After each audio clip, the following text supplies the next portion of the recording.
แม่มาแต่ใสสักแก้วนี่ละจ้าบ้านใดอยู่ใสตู้มหาเจริญอันนั้นก็มาน้ำกันบ่บ่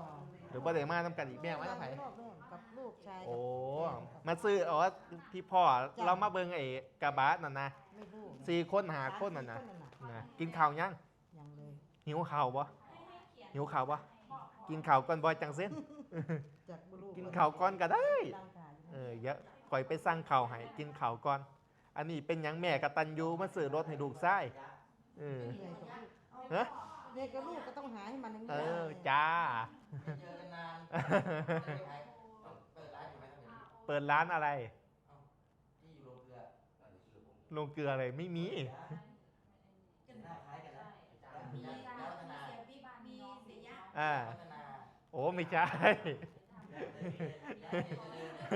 อ๋อ โอ้ยผมเปิดร้านเยอะนะครับ อะไรนะ Honda ปิยะก็มี ผมเปิดร้านเยอะ กินข้าวยังพี่ส้มหาข้าวให้ลูกค้ากินยัง